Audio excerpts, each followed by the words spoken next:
Hello, so hi there and welcome to everyone from TU Dresden. My name's Seth Dickens and I'm going to be your tutor on this second part of the course you've been doing. I'm really hoping that I'm going to be able to actually speak to you live in our conference call later today. Unfortunately, I've been called to England at late notice, and I'm going to be in the airport when your meeting is on later this afternoon. So, crossed fingers, Skype is going to work from there. But I'm recording this basically just to say hello in case something goes wrong later. So, a little bit about me before I talk about the course. Basically, first of all, you'll notice I'm an English teacher more than anything else. Is my main working experience over the last sort of 10-15 years. I developed a big strong interest in the use of technology for teaching English, and this has kind of led me over the years to actually stop teaching now, and I work completely in doing teacher training for how to use technology when teaching languages. So, cutting a long story short, first things first, the course is going to be in English, and I hope that's okay. If there's any time that you guys actually struggle with the language content on the course, do of course just tell me and I can try to explain something a little bit more simply.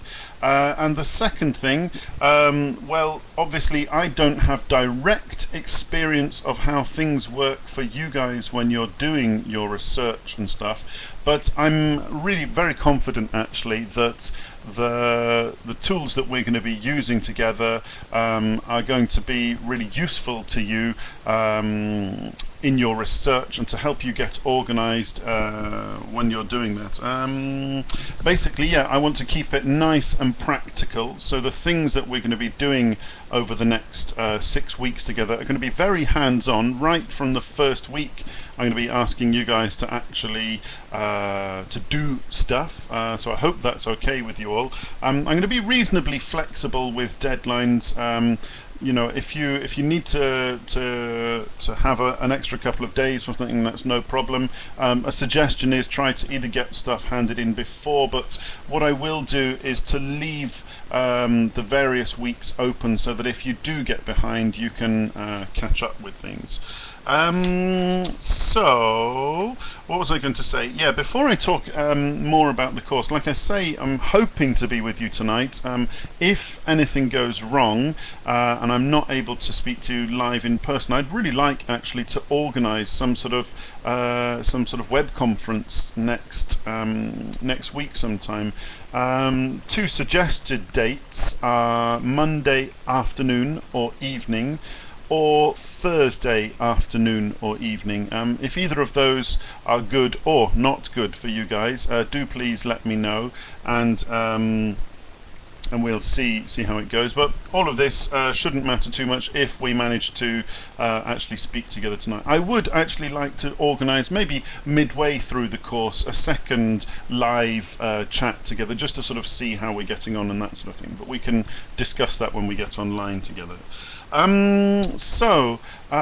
The course is organised into 3 main sections. Each section is going to last for 2 weeks. The first section we're going to be doing is about online bookmarking.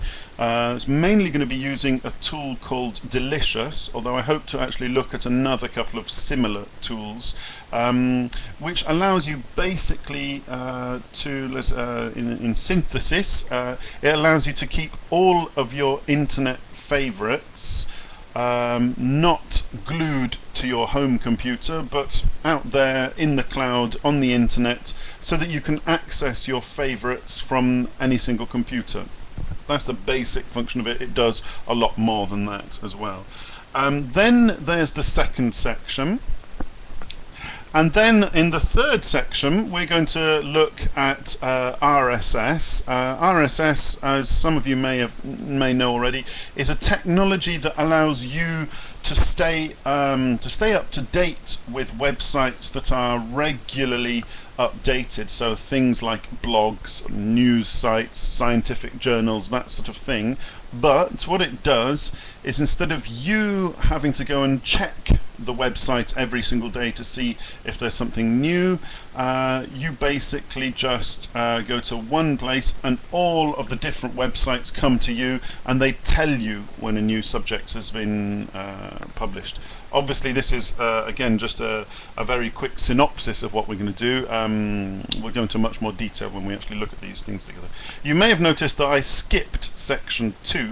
And this is basically because section 2 was designed, well, the whole course was designed for language teachers, but I just feel, and I've talked to Antje about this, that section 2 would not be relevant to you. It's using, it's about how to use online dictionaries, online encyclopedias and online thesauri for teaching languages.